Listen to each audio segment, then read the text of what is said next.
Welcome to Doctors Rating Trends. This is the program where identical twin doctors look at the medical trends of today and try and call bullshit or see if there's something to them.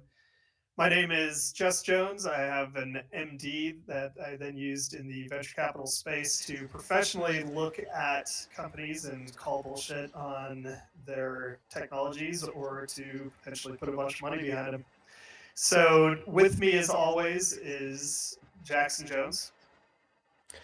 I've been in clinical medicine for the last 10 years, so as the trends come along, I get to apply them to the real world and see if they're bullshit or not. And today we're going to be looking at the trend of cupping.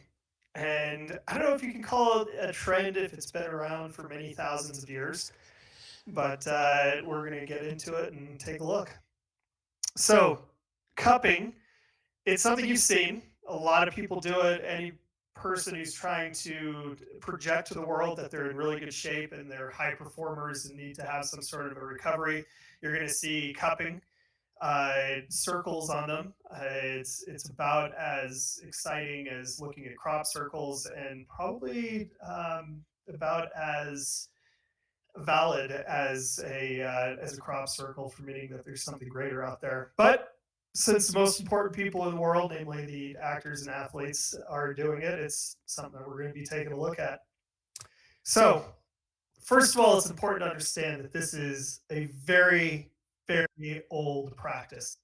It was first described by the Egyptians in something called the Ebers Papyrus, and that was all the way back in 1550 BC.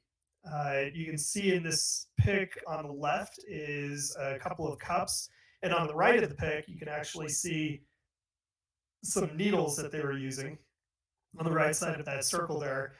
So the concept of dry and wet cupping, which we'll get into in a minute, has been around forever. This is a picture from an ancient temple in Aswan, which is, I believe, Upper Kingdom, Egypt, from a long, long time ago.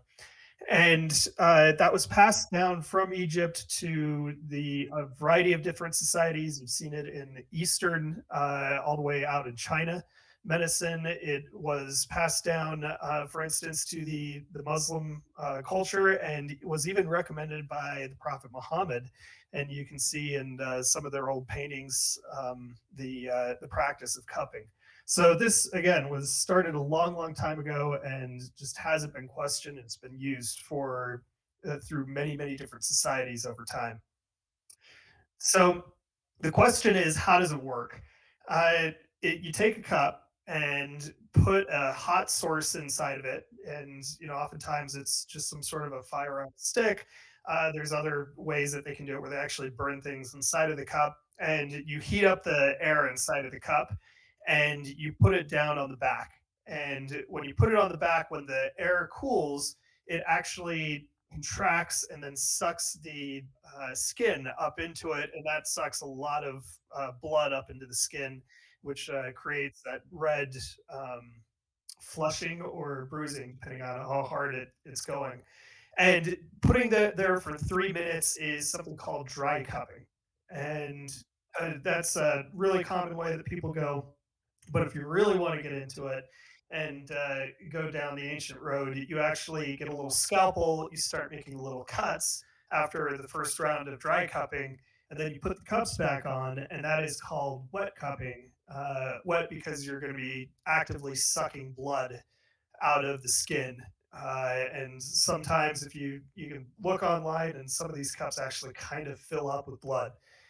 So you repeat this a few times, and then pay some Eastern healer a lot of money. And the idea is that it's going to help you. So on to the next slide. So why would you do something like this? But seriously, you look at it and you think to yourself, why the hell would I do something like that? Why am I going to put massive bruises on my back? In the hopes that maybe some sort of a magical cure is going to happen. Well, people in pain will go and do it. Seems counterintuitive that if you're in pain, you're going to go do a very painful procedure. To maybe it just helps you ignore the pain, something akin to hitting somebody in the face if their knee hurts. Then there's also the magical thing in the world of medicine, which is inflammation. So there's some thought that it's going to be helping with inflammation. So inflammatory diseases, you might do some cupping. And then there's also skin conditions that it can potentially help out with. And then finally, the most dubious of them, bringing blood flow to your muscles. So the idea is that this is doing a number of things, like sucking out toxins. It not sure why sucking out toxins literally with a suction cup is something that people think is going to happen, or why there's specifically toxins in the bits of blood that are next to your skin as opposed to the rest of your body. But literally, wet cupping is akin to bleeding people. It is bleeding people. It's the original bleeding people solution that was used many years ago when you thought you needed to get rid of the toxins in people's blood. You'd actually just slit open a vein and bleed them out for a little while. And this is some iteration of that, not nearly as severe. And then there's some thought that if you draw blood into the problem area, it's going to magically cure that area. And it's true, circulation is important, but skin and for damn sure muscle already has a heck of a lot of circulation going through it. And if you have some serious vascular issues, you shouldn't be doing this anyway.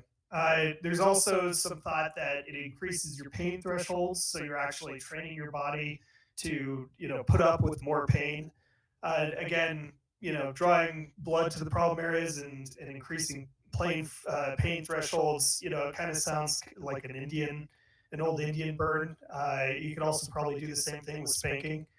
And so it's a little bit dubious that pulling blood into an area and increasing pain thresholds is really going to be curative for your inflammatory diseases. But the other things that are important to consider in how this works are ancient wisdom, because there's going to be some things we get into about how the Taoists look at this, and then there's also placebo magic, which is incredibly powerful when you deal with things like pain and recovery, because you're thinking that it's better because of this expensive weird thing that you just did. And so sometimes that actually helps.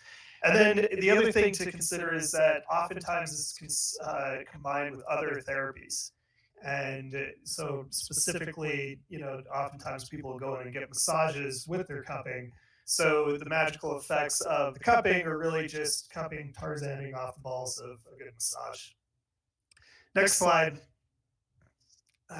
We're taking a look at the studies, and you got to put some air quotes on these studies, because even if you take a look at WebMD, they're going to be telling you that one of the main things that cupping does is that it helps out your yin and yang. And that's depicted by the two little dots and the little sperms that are swimming against each other there. The yin is your negative, passive, dark, and water descriptors. They just say those things. Apparently, that's what it represents. The yang is your positive, fire, bright, active, and they're in balance. And sometimes they're out of balance. And when you put a good suck down through a cup on your back, it can rebalance these things by restoring the key and the flow and stuff. So anyway, apparently it's a good thing, and that's literally the level of description that you're getting out of scientific papers looking at this. Other wonderful disclaimers that they say, that really clue you into how powerful this is, are that it's better when it's used with other therapies. Uh, so again, it's just straight up calling out that it's piggybacking off of other therapies. Not so much by itself, but if you combine it with a good massage, you're going to feel a lot better. And then there's some folks out there who are trying to say that it'll help with herpes, acne, and pain. This is one of those things where, hey, I did cupping and then my herpes sores went away in 4 days, which they would have done anyways. Maybe it is sucking the pus out of some acne. And then again, with pain, if you hit somebody in the face hard enough, they're not going to think about the pain in their knee or back. So the risks to this are clearly discomfort, since you're putting a burning cup on your back and getting it to literally suck your skin into a massive bruising. is clearly a problem. Burns, with the case of wet cupping, you got to worry about infection because you're putting lots of little cuts on your back and in some eastern hilling place, and who knows what a kind of sneezing that hiller is doing into the field, or even if they're really good, you put enough cuts on your back, you're opening yourself to infection. Uh, Apparently, there's a contraindication for deep vein thrombosis. So if you do have vascular issues, you shouldn't be doing this, which is you'd think that this is the thing that you'd want for vascular issues. But in certain types, you definitely want to avoid this. And then you walk out and everything hurts and you're bruised up and maybe you feel like an asshole. Maybe you are an asshole, maybe you're not. I'm not here to judge, but it is a risk. So this actually brings me to an interesting point, which is that it's important to understand that when something has no data, people fall back on this idea that it's an ancient remedy that's been going on in this particular case for well over 3,000 years. So how could it be wrong if all these different cultures have been swearing by it forever? And who are we to judge Eastern healing? So, this is a mo you know moment. And anytime somebody talks to you about that, it's time to really take a good look at ancient healthcare. And you don't even have to go ancient, just go back 50 years. And you know, ancient Chinese remedies helped people live to a ripe old age of about 33. And that's about as recent as 70, 80 years ago. And so, before Western medicine came around, you were middle aged by the time you're sprouting your first pubes. And so, it's really kind of hard to get behind the science of medicine that really helps you get to that ripe old age of 33. If you go all the way back into ancient times when this stuff was really kind of your predominant way of going, and people were eating perfectly organic food that was locally sourced, and were using their ancient Chinese medications, the average lifespan drops from 33 to a range of 22 to 35. And so that's your ancient times. Now, one thing that they didn't have back then was prostate cancer. And they probably didn't have a lot of inflammatory diseases because if you don't live past 30, you don't get prostate cancer. Come to think of it, you actually don't get most cancer. And so, very low cancer back then, very low diabetes rates, very low old person diseases in general. And so it's really important to keep in mind that the ancient Chinese remedies that kept those things at bay might be conflated with the fact that people were dying before they got their first gray hair. Well, So anyway, that's the pop. I had the enviable job of trying to shoot some holes in this solid science in this in this ancient remedy.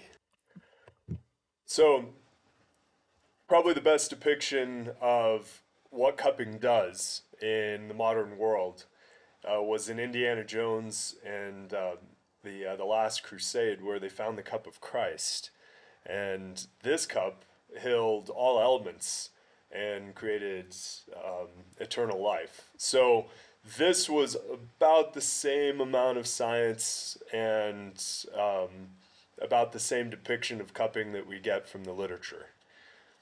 Maybe this one had a little bit more factual basis. It's hard to say, but moving on to the indications, we don't even have to look at the literature. I can tell you right now, looking at anything in the clinical world of medicine, if the indications for this treatment include lower back pain and epilepsy and rheumatoid arthritis and hypertension and your migraine headache and facial paralysis, maybe, just maybe, this is total and complete horseshit. You don't even have to look at the science behind this thing. This is literally claiming to clear up every element that's out there. And you notice most of these elements were described in ancient times, and this was kind of the only thing they had to throw at this besides you're totally fucked look from the doctor. So the mechanism of action, this is one of my favorites. This was in an actual review article, and this is what they came out with in the same paragraph. Some of these things. One of the mechanisms that they cited was improved immunity from peripheral blood flow, increasing your peripheral blood flow. In the same paragraph, they talk about anaerobic metabolism from deprivation of oxygen. So people talk about increased blood flow because it helps bring increased oxygen to the area. That's one of the benefits of increased blood flow. And in the same paragraph, they're talking about doing the exact opposite as a potential mechanism. Another favorite highlight of that review article was it activates a gene expression program. Not very specific about what the hell that means, but it also deactivates gene expression as a potential cause. Superficial scarification, that doesn't make any sort of scientific sense as to why that would be beneficial. We don't like superficial scarification. My patients ask me to minimize superficial scarification, and I think that's a completely reasonable push. But apparently, superficial scarification has all kinds of healing properties that those ripe old ancient medicine men at the age of 30 had come up with that we just can't wrap our heads around. And then, of course, there was a moment of honesty in the giant review article that said, don't know how it works, but all of these proposed mechanisms, oftentimes contradicting each other, probably add into just this incredibly beneficial art of cupping. We should break down what a bruise is. A bruise is not increased blood flow to an area that you want blood flow. A bruise is when the blood actually ruptures outside of the vessels. This is an indication of trauma to the body. It means you're breaking the body down. This is not something that we push for. Here's a bruise from someone being hit, and on the other side, you can see a bruise from cupping. This isn't increased. You shouldn't think of this as increased blood flow. It has none of the benefits of increased blood flow because that blood isn't where it should be. That is what we call trauma. So if you want the benefits of cupping, you can also get it from a boxing match. You can fall down a set of stairs. You can have a slapping contest with your friends, which I guess is going to be big in the UFC pretty soon. This is all stuff that will give you the same benefits, apparently, as cupping. So just logically thinking about this, bursting the blood out of your vascular system and putting it in places where it shouldn't be is going to be a net minus for your body, not a net positive. And then getting down to the next thing, guess who else is still around now? And this whole idea of Eastern medicine being good, helping you out, they can't be wrong if they've been doing it for 3,000 years.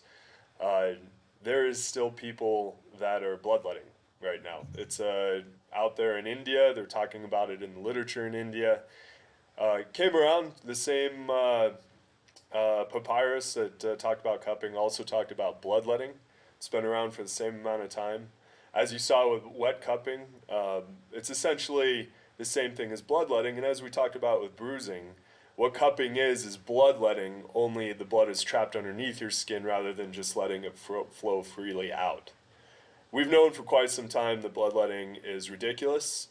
If you were to suggest bloodletting in any sort of medical form, apparently outside of India, you'd be laughed right off the podium. It would be an embarrassing day for you in any sort of medical world. But if you allow that blood to stay underneath the skin, apparently that just makes all the difference. So the idea of Eastern medicine, which my brother clearly outlined, being, or ancient medicine, I should say, being good because it's ancient, still plays out. It plays out with embarrassing treatments like bloodletting. It plays out with embarrassing treatments like cupping. And it really should be the goal of the medical community to not let this fly. this has been disproven for a long, long time to be effective, and it really is our responsibility to inform people that this isn't something that should be practiced, and it is something that should be completely disregarded. And again, this isn't an indictment on all ancient medicine. There's a couple of things in there that actually can turn out to be magic beans. We discovered that with saunas. It turns out that is about as close to magic bean as you can get, but again, most of it's just tradition and bullshit. The one indication that I saw on your list that did look valid was the snake venom one, because you're supposed to suck the snake venom out, and maybe it's more efficient to get a cup going than to suck it out. Problem with that, of course, is that you need to have a cup and fire right nearby to do that, because you only have so much time before the snake venom gets into the system. So the mouth is definitely the fastest way to go. But if you did happen to get bitten in an Eastern healer's office, I'd probably just grab that cup and get after it. Otherwise, yeah, it's been annoying my whole life to see the cupping scars and think, why do people think this works? And now it's good to be justified with the annoying um, attitude that I have towards it. So we'll go over the scorecard.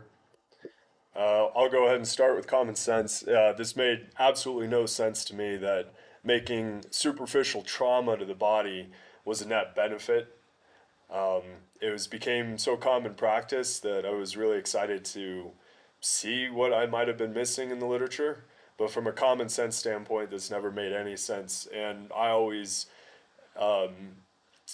considered it a badge of idiocy anytime I saw cupping bruises on someone. And again, it's this mentality of, oh, well, it stresses your system, and so your body responds to the stress. It's almost akin to saying, oh, well, if I want to help somebody psychologically, I'm going to go mug them at gunpoint, and then the psychological stress is going to stimulate all these things that's going to repair them. It's such bullshit. It's such a terrible way for people to try and justify this stuff. And even the literature that you're reading is using the same tax. So the common sense aspect of it just made no damn sense to me at all. And when I got to reading the taking the pro side of this and trying to figure out, if there's any medical data behind it. It wasn't just bad. We just created a new designation called Tinkerbell.